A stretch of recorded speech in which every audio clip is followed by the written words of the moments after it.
શ્રી ગણેશાય નમઃ। વૈશાખ માસની શુભ પૂર્ણિમા।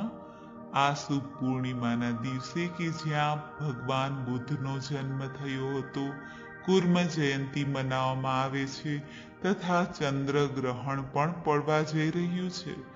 આવા શુભ દિવસે, આ મોટી પૂર્ણિમાના દિવસે આજે આપણે આ વિડીયોમાં સાંભળવાના છીએ ભગવાન શ્રી સત્યનારાયણ દેવની કથા વાર્તા। જો આપને આ વિડીયો પસંદ આવે તો લાઈક, શેર, સબસ્ક્રાઇબ જરૂર કરજો। ત્વમેવ માતાશ્ચ પિતા ત્વમેવ, ત્વમેવ બંધુશ્ચ સખા ત્વમેવ, ત્વમેવ વિદ્યા દ્રવ્યમ ત્વમેવ, ત્વમેવ સર્વમ મમ દેવ દેવ। આ વ્રત કરનાર ભક્તોએ સવારે અથવા સાયંકાળે એક બાજોટ ઉપર સફેદ વસ્ત્ર પાથરીને તેના ઉપર સત્યનારાયણ ભગવાનની છબી કે મૂર્તિ પધરાવી, વચ્ચે ઘઉંનો ઢગલો કરીને તેની ઉપર પાણી ભરેલો તાંબાનો લોટો મૂકવો, ધૂપ દીપ કરીને અને કોઈ પણ સિઝન પ્રમાણેના ફળ ભોગમાં ધરાવાય અને શીરો પણ ધરાવી શકાય। તુલસી પત્ર અવશ્ય ચડાવવું। ભગવાન સત્યનારાયણ દેવ સાથે માતા લક્ષ્મીજીનું પણ પૂજન થાય છે। આ પૂર્ણિમાના દિવસે આ વ્રત કથા વાંચી શકાય, સાંભળી શકાય। તેનાથી ભગવાન સત્યનારાયણ ભગવાનની કૃપા પ્રાપ્ત થાય છે, પુણ્ય પ્રાપ્ત થાય છે। આપણે સાંભળીએ શ્રી સત્યનારાયણ ભગવાનના વ્રતની કથા। બોલો ભગવાન સત્યનારાયણ દેવની જય। અયોધ્યા પાસેના એક પવિત્ર તીર્થ નૈમિષારણ્યમાં તપ કરનારા સોનક આદિ ઋષિઓ ભેગા થયા હતા। ત્યાં વેદવ્યાસના શિષ્ય સૂત પુરાણી પણ હાજર હતા। બધા ઋષિઓએ તેમને પ્રણામ કર્યા અને કહ્યું, હે મહામુને, આજના કળિયુગમાં એવું તે ક્યું વ્રત કે તપ છે જેનાથી ત્વરિત ફળની પ્રાપ્તિ થાય? ત્યારે સૂતજી આ ઋષિઓને કહેવા લાગ્યા, હે ઋષિઓ, આ જ પ્રશ્ન મેં એક વખત ભગવાન નારદને કરેલો। ત્યારે નારદજીએ સ્વયં કહેલું હતું કે હું એકવાર ફરતા ફરતા મનુષ્ય લોકમાં આવ્યો। ત્યાં તેમણે અનેક લોકોના પોતાના કર્મોથી દુઃખી થતા જોયા। આ જોઈને નારદજીએ વિચાર્યું કે આ બધાના દુઃખો કેવી રીતે દૂર થાય? તે વિચારતા વિચારતા વિષ્ણુ લોકમાં ગયા। ત્યાં તેમણે શંખ, ચક્ર, ગદા, પદ્મ ધારણ કરેલા નારાયણના દર્શન કર્યા। નારદજીએ નારાયણની સ્તુતિ કરીને વંદન કર્યું। ત્યારે ભગવાન નારાયણે નારદજીને અહીં પધારવાનું કારણ પૂછ્યું। ત્યારે નારદજી બોલ્યા, હે ભગવાન, હું હમણાં જ મનુષ્ય લોકમાંથી આવી રહ્યો છું। ત્યાં સૌ કોઈ જુદી જુદી યોનિમાં ઉત્પન્ન થઈને અનેક પ્રકારના પાપ કર્મોથી દુઃખી થઈને પીડાય છે। તો હે નાથ, આ બધાના દુઃખો કેવી રીતે દૂર થઈ શકે તે કૃપા કરીને મને જણાવો। ત્યારે ભગવાન શ્રી હરિ વિષ્ણુ બોલ્યા, હે વત્સ, મનુષ્યલોક અને સ્વર્ગલોકમાં અતિ દુર્લભ મહાપુણ્ય આપનારું એક અતિ ઉત્તમ વ્રત શ્રી સત્યનારાયણનું વ્રત છે। તેને વિધિપૂર્વક કરવામાં આવે તો મનુષ્ય આ લોકમાં સુખ મેળવીને અને પરલોકમાં મોક્ષ પ્રાપ્ત કરી શકે છે। ત્યારે નારદજીએ ભગવાનને કહ્યું, હે પ્રભુ, આ વ્રત કરવાથી શું ફળ મળે છે? આ વ્રતની વિધિ શું છે અને તે કોણે કર્યું હતું? વળી આ વ્રત ક્યારે કરવું તે બધી માહિતી મને જણાવો। ત્યારે ભગવાન શ્રી હરિએ કહ્યું કે આ વ્રત પૂનમના દિવસે શ્રદ્ધા અને ભક્તિભાવપૂર્વક કરવું જોઈએ। ભગવાન સત્યનારાયણ દેવની પૂજા અર્ચના કરવાની હોય। પ્રસાદ માટે દૂધ, ઘી, ખાંડ વગેરે સવાયા પ્રમાણમાં લઈને શીરો તૈયાર કરવાનો. પોતાના સગા સંબંધી તેમજ સ્વજનો સાથે કથા શ્રવણ કરીને બ્રાહ્મણને યથાશક્તિ દક્ષિણા આપવી તથા સ્નેહીજનો અને બ્રાહ્મણોને ભોજન કરાવવું જોઈએ. પછી બધાને સત્યનારાયણ ભગવાનનો પ્રસાદ આપવો જોઈએ. પ્રસાદ લીધા બાદ ભજન કીર્તન કરવા, ભગવાનનું સ્મરણ કરતા રહેવું. આ પ્રમાણે વ્રત કરવાથી મનુષ્યની દરેક મનોકામના પૂર્ણ થાય છે. ભગવાન શ્રી હરિએ આ કથા વિધિ કહી ત્યારે ભગવાન નારદે પણ આ સર્વ વિધિ સૂત પુરાણીને કહી સંભળાવી અને સૂત પુરાણીએ આ બધા બ્રાહ્મણોને આ કળયુગની કથાની વિધિ સમજાવી જણાવી, જે હતી ભગવાન સત્યનારાયણની કથા વિધિ. કાશી નગરીમાં એક અતિ નિર્ધન ગરીબ બ્રાહ્મણ રહેતા હતા. તે ભૂખ તરસથી વ્યાકુળ દરરોજ પૃથ્વી પર આમ તેમ ભટકતા રહેતા હતા. બ્રાહ્મણને દુઃખી થયેલા જોઈને એક દિવસ ભગવાન શ્રી હરિ વિષ્ણુએ જ બ્રાહ્મણનું રૂપ ધારણ કરીને આ ગરીબ બ્રાહ્મણ પાસે આવે છે અને બ્રાહ્મણને તેનું કારણ પૂછે છે કે તમે શા માટે આમ તેમ ભટકતા રહો છો. ત્યારે ગરીબ બ્રાહ્મણ વૃદ્ધ બ્રાહ્મણ કહે છે કે હે પ્રભુ, મને પેટનો ખાડો પૂરવા માટે સવાર સાંજ ભીખ માંગવી પડે છે. જો આમ ના કરું તો હું ભૂખ્યો જ મરું. ત્યારે વૃદ્ધ બ્રાહ્મણના રૂપમાં રહેલા ભગવાન સત્યનારાયણ દેવે આ બ્રાહ્મણને સત્યનારાયણના વ્રતની કથા જણાવી સમજાવી. ત્યારે આ બ્રાહ્મણે મનોમન સંકલ્પ કર્યો કે હું પણ સત્યનારાયણ ભગવાનનું વ્રત કરીશ, પૂજન કરીશ. સંકલ્પ કર્યો કે તુરંત જ તેને ભિક્ષામાં ઘણું બધું ધન અન્ન મળ્યું. આમ સત્યનારાયણના સંકલ્પ માત્રથી જ બ્રાહ્મણના દુઃખ દરિદ્રતા મટી ગયા. ઘરે આવીને તેને સત્યનારાયણ ભગવાનનું પૂજન કરીને વ્રત ઉપવાસ કર્યો. આ સત્યનારાયણ ભગવાનના વ્રતનો પ્રભાવ હતો. ત્યારબાદ નિર્ધન બ્રાહ્મણ અને કઠિયારાની કથા આવે છે. એક દિવસ શ્રેષ્ઠ બ્રાહ્મણ સતાનંદ પોતાના વૈભવ પ્રમાણે પોતાના કુટુંબીજનો સાથે શ્રી સત્યનારાયણ ભગવાનનું વ્રત પૂજન કરતા હતા.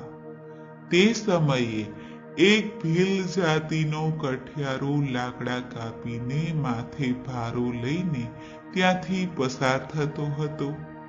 તેને ખૂબ જ તરસ લાગી, માટે તે આ બ્રાહ્મણને ઘેરે આવીને પાણી માંગવા લાગ્યો. બ્રાહ્મણની ઘેરે વ્રત પૂજન થતું હતું. આ જોઈને તેને આશ્ચર્ય થયું. તેણે આ બ્રાહ્મણને કહ્યું કે તમે કોની પૂજા કરી રહ્યા છો? ત્યારે ભૂદેવે આ સત્યનારાયણ ભગવાનનો પ્રસાદ દેતા દેતા આ કઠિયારાને કહ્યું કે અમે સત્યનારાયણ ભગવાનનું પૂજન અર્ચન કરી રહ્યા છીએ. આ વ્રતના પ્રભાવથી અમારા સર્વે દુઃખ દરિદ્રતા મટ્યા છે, ધન ધાન્ય સંપત્તિ મળ્યા છે. કઠિયારાને પણ આ વ્રત કરવાની ઉત્સુકતા જાગી. તેણે બ્રાહ્મણ પાસેથી સર્વ કાય વિધિ જાણી અને મનોમન સંકલ્પ કર્યો કે હું પણ આ સત્યનારાયણ ભગવાનનું વ્રત કરીશ. સંકલ્પ કરવાની સાથે જ તેના લાકડા બધા વેચાઈ ગયા અને તેને ધન પ્રાપ્ત થયું. ઘેરે આવીને વિધિપૂર્વક એને સત્યનારાયણ ભગવાનનું વ્રત કર્યું, પૂજન કર્યું.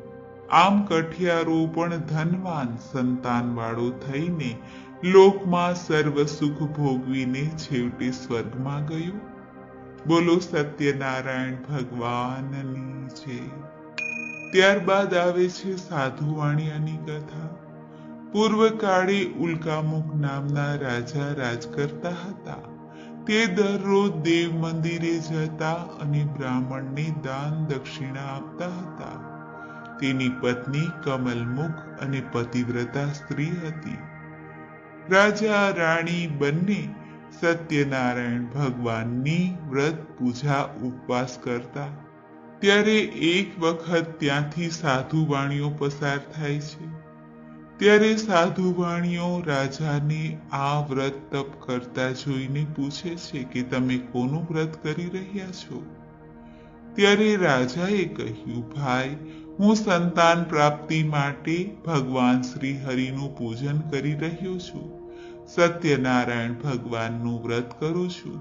આ સાંભળીને સાધુ વાણીઓ બોલ્યો, મહારાજ, મારે પણ બાળક નથી, મને પણ આ વ્રતની વિધિ કહો. ત્યારે રાજાએ સાધુ વાણિયાને સત્યનારાયણ ભગવાનની સર્વકાય વિધિ જણાવી. ત્યારે સાધુ વાણિયાએ પણ મનમાં સંકલ્પ કર્યો કે મારે પણ સંતાન થશે ત્યારે હું સત્યનારાયણ ભગવાનનું વ્રત અવશ્ય કરીશ, પૂજન કરીશ. આમ સંકલ્પ કરીને સાધુ વાણીઓ પોતાની પત્ની લીલાવતી સાથે આનંદથી રહેવા લાગ્યો. થોડા મહિના પછી સત્યદેવની કૃપાથી લીલાવતીને ગર્ભ રહ્યો અને એક સુંદર કન્યાને જન્મ આપ્યો. તે કન્યાનું નામ રાખ્યું કલાવતી. ત્યારે લીલાવતીએ પોતાના પતિને સત્યનારાયણ ભગવાનનું વ્રત કરવા જણાવ્યું. પરંતુ સાધુ વાણિયાએ કહ્યું કે હું અત્યારે વેપાર ધંધામાં મશગુલ છું, માટે કલાવતી જ્યારે યુવાન થશે ત્યારે તેનું લગ્ન કરીશ, ત્યારે હું સત્યનારાયણ ભગવાનની પૂજા અર્ચના કરીશ, વ્રત કરીશ. આમ કરતા કરતા સાધુ વાણીઓ સત્યનારાયણ ભગવાનનું વ્રત ભૂલી ગયો. સિંધુ નદી પર આવેલા રત્નસારપુરી નામના મોટા નગરમાં જઈને તે વેપાર કરવા લાગ્યો. ત્યાંના રાજા ચંદ્રકેતુ હતા. સાધુ વાણીઓ અને જમાઈ ત્યાં વેપાર કરવા માટે રોકાયા. શ્રી સત્યદેવ સાધુ વાણિયાને પોતાનું વ્રત કરવાની પ્રતિજ્ઞા ભંગ થયેલો જોઈને તેને શાપ આપી દીધો કે તને મહાન દારૂણ અને કઠિન દુઃખ પ્રાપ્ત થાવ. એક દિવસ ચોરો રાજાના ખજાનામાંથી ચોરી કરીને ભાગવા લાગ્યા. આ ચોરોએ બધું ધન સંપત્તિ આ સાધુ વાણિયા અને તેનો જમાઈ જ્યાં હતા ત્યાં રાખીને નાસી છૂટ્યા. રાજાના સિપાહીઓએ શોધખોળ કરી તો સાધુ વાણિયા અને જમાઈ પાસેથી રાજાના મહેલમાંથી ચોરાયેલી ધન સંપત્તિ મળી. ત્યારબાદ સાધુ વાણિયા અને તેના જમાઈને રાજાએ કારાવાસમાં પૂરી દીધા અને સાધુ વાણિયાનું બધું ધન જપ્ત કરી લીધું. આ બાજુ કલાવતી અને લીલાવતી ખૂબ જ દુઃખી થઈને ભિક્ષા માંગવે એવી હાલત થઈ ગઈ હતી. એક દિવસ કલાવતી એક બ્રાહ્મણને ઘેરે ભિક્ષા માંગવા ગઈ. ત્યાં સત્યનારાયણ ભગવાનનું વ્રત પૂજન ચાલી રહ્યું હતું. તેણે ઘરે આવીને પોતાની માતાને કહ્યું. કન્યાના આ વચન સાંભળીને લીલાવતીને પોતાની દીકરીના જન્મ અગાઉ લીધેલા વ્રત યાદ આવ્યું. લીલાવતીએ સત્યનારાયણ ભગવાનનું વ્રત કર્યું અને પ્રાર્થના કરી કે તેનો જમાઈ અને તેનો પતિ તુરંત ઘેરે પાછા જલ્દી આવે. કલાવતીના વ્રતના પ્રભાવથી સત્યનારાયણ ભગવાન સંતુષ્ટ થયા. તે જ રાતે ભગવાન સત્યનારાયણ દેવે રાજા ચંદ્રકેતુના સ્વપ્નમાં આવીને કે હે રાજા, તું આ સાધુ વાણિયા અને તેના જમાઈને છોડી દે, તે લોકો નિર્દોષ છે. રાજાએ સવાર થતા જ સાધુ વાણિયા અને તેના જમાઈને છોડી દીધા અને સાધુ વાણિયાની ધન સંપત્તિ જે કાંઈ હતી તેમાં પણ વધારો કરીને સાધુ વાણિયાને આપીને રવાના કર્યા. સાધુ વાણીઓ અને તેનો જમાઈ પોતાના ઘર તરફ જવા માટે નૌકામાં બેસે છે. ત્યારે સત્યનારાયણ દેવ સંન્યાસીનું રૂપ લઈને આ સાધુ વાણિયાની પરીક્ષા કરવા આવે છે અને કહે છે કે તારી નૌકામાં શું ભરેલું છે? સાધુ વાણિયાને ઘણું ધન મળ્યું હતું, તેથી તે ખૂબ જ અભિમાની થઈ ગયો હતો. તેને આ દંડીને કહ્યું કે હે દંડી, આ વહાણમાં તો વેલા, ઘાસ અને પાંદડા સિવાય બીજું કંઈ નથી.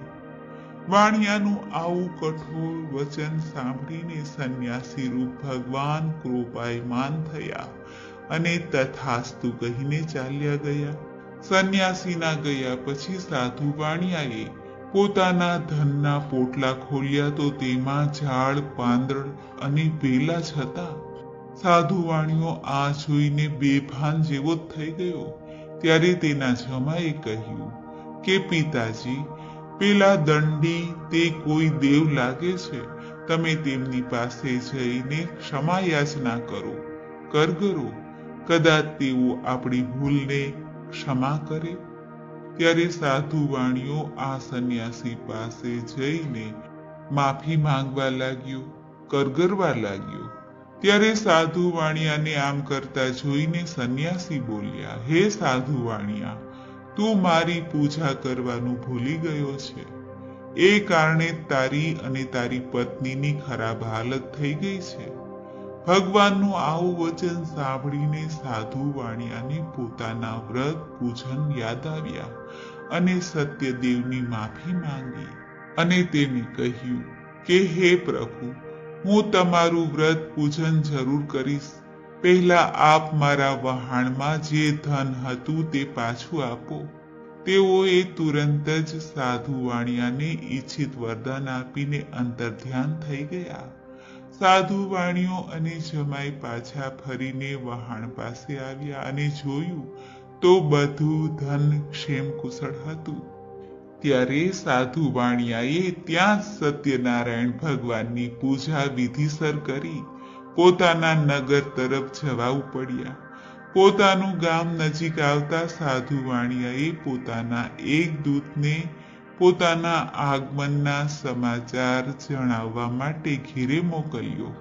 આ વખતે કલાવતી સત્યનારાયણ ભગવાનનું પૂજન કરતી હતી. પોતાના પતિના આવવાના સમાચાર સાંભળીને તે વ્રત પૂજન જલ્દી પતાવીને પ્રસાદ લીધા વગર જ પોતાના પતિને મળવા માટે દોડી ગઈ. આમ કરવાથી સત્યનારાયણ ભગવાન ખૂબ જ ગુસ્સે થયા. કલાવતીના પતિના તેના ધન સાથે વહાણને સમુદ્રના જળમાં અદૃશ્ય બનાવી દીધું. અચાનક સાધુ વાણિયાને શ્રી સત્યનારાયણનું સ્મરણ થયું. તેણે તરત જ સંકલ્પ કર્યો કે હે પ્રભુ, જો મારું આ સંકટ દૂર થાય કે તરત જ આ ઘાટ ઉપર હું વિધિપૂર્વક શ્રી સત્યનારાયણ ભગવાનનું પૂજન કરીશ. આમ કહીને વાણિયાએ જમીન પર સાષ્ટાંગ દંડવત પ્રણામ કર્યા. આથી સત્યનારાયણ ભગવાન સંતુષ્ટ થયા. ભક્ત વત્સલ ભગવાને આકાશવાણી દ્વારા જણાવ્યું કે તમારી પુત્રી મારા પ્રસાદનો ત્યાગ કરીને તેના પતિને મળવા આવી છે. તેથી તેના પતિને તેનાથી અદૃશ્ય કરવામાં આવ્યો છે. જો તે ઘેરે જઈને પ્રસાદ લઈને પાછી આવે તો તેનો પતિ તેને અવશ્ય પ્રાપ્ત થશે. આ આકાશવાણી કલાવતીએ પણ સાંભળી. તેણે પોતાની ભૂલ સમજાઈ અને તે ઘર તરફ દોડીને પ્રસાદ લઈને ભગવાનને વંદન કરીને પાછી કિનારે આવી. ત્યારે તેને પોતાના પતિના દર્શન થયા. પોતાના જમાઈને જોઈને સાધુ વાણિયાને પણ સંતોષ થયો. તેને વિધિપૂર્વક ત્યાં જ સત્યનારાયણ ભગવાનનું વ્રત પૂજન કર્યું અને પોતાના ધન તથા બાંધવો સહિત તે ઘેરે ગયો. ઘેરે આવ્યા બાદ દર પૂર્ણિમાને દિવસે તથા દર સૂર્ય સંક્રાંતિના દિવસે તે શ્રી સત્યનારાયણ ભગવાનનું પૂજન કરવા લાગ્યો. તેનાથી તેના આ લોકમાં સર્વ સુખ ભોગવીને મરણ પામ્યો અને સત્યલોકમાં વૈકુંઠ ધામને પ્રાપ્ત કર્યું. બોલો શ્રી સત્યનારાયણ ભગવાનની જય. સૂતજી સોનકાદિ ઋષિઓને કહે છે, હે ઋષિઓ, પોતાની પ્રજાનું પાલન કરવામાં કુશળ તુંગધ્વજ નામે એક રાજા હતા. એક વખત રાજા વનમાં ભટકતા ભટકતા એક વટ વૃક્ષ નીચે બેઠા. ત્યાં સામે ગોવાળિયા સત્યનારાયણ દેવનું પૂજન અર્ચન કરતા હતા. તેમાંથી એક ગોવાળિયાએ આવીને સત્યદેવનો પ્રસાદ રાજાને આપ્યો. ત્યારે રાજાએ આ પ્રસાદનો પરિત્યાગ કર્યો. આ રાજા જ્યારે પોતાના રાજ્યમાં ગયો ત્યારે શત્રુઓએ તેની પર આક્રમણ કરીને રાજાનું રાજ્ય સંપત્તિ બધું લઈ લીધું હતું. ત્યારે રાજાને થયું કે મારાથી કોઈ ભૂલ થઈ ગઈ છે. ત્યારે તે ફરી આ ગોવાળ પાસે આવીને સત્યનારાયણ દેવનું પૂજન અર્ચન કર્યું અને ફરી સત્યદેવની કૃપાથી તે ધન પુત્રોવાળો થઈને તથા લોકમાં સઘળું સુખ ભોગવીને અંતે વૈકુંઠ ધામને પ્રાપ્ત કર્યું. બોલો સત્યનારાયણ ભગવાનની જય. સૂત પુરાણી સોનકાદિ ઋષિઓને કહે છે, હે ઋષિઓ, આમ આ લોકમાં શ્રી સત્યનારાયણ ભગવાનનું વ્રત જે કોઈ ભક્તો કરે છે તે પુણ્યદાયી ફળ પ્રાપ્ત કરે છે. જે ભક્તો ભાવપૂર્વક આ સત્યનારાયણ ભગવાનના વ્રતની કથા સાંભળે છે તેને પણ ધન ધાન્ય સંતાન સુખની પ્રાપ્તિ થાય છે, વૈભવની પ્રાપ્તિ થાય છે, સર્વે બંધનોમાંથી મુક્તિ મળે છે. ભયભીત વ્યક્તિ પણ જો આ કથા સાંભળે તો ભયમાંથી મુક્તિ પ્રાપ્ત કરે છે અને સત્યનારાયણ દેવની કૃપાથી ભક્તો અંતે વૈકુંઠ ધામને પ્રાપ્ત કરે છે. એવું છે આ વ્રતનો મહિમા. બોલો સત્યનારાયણ ભગવાનની જય. મિત્રો, તો આજે વૈશાખ પૂર્ણિમાના દિવસે આપણે સાંભળી ભગવાન શ્રી સત્યનારાયણ દેવની કથા વાર્તા. જો આપને આ વિડીયો પસંદ આવે તો લાઈક, શેર, સબસ્ક્રાઇબ જરૂર કરજો. ઓમ શ્રી નારાયણાય વિદ્મહે વાસુદેવાય ધીમહિ તન્નો વિષ્ણુ પ્રચોદયાત. હે ભગવાન સત્યનારાયણ દેવ, હે સત્ય સ્વરૂપ પરમપિતા પરમાત્મા, અમારા સૌ પર કૃપા કરો. હે પ્રભુ, અમારી રક્ષા કરો. હે પ્રભુ, અમે આપની શરણમાં છીએ. સત્યમ પરમ ધીમહિ, સત્ય જ ઈશ્વર છે, સત્ય જ સુખ છે, સત્ય જ શાંતિ છે.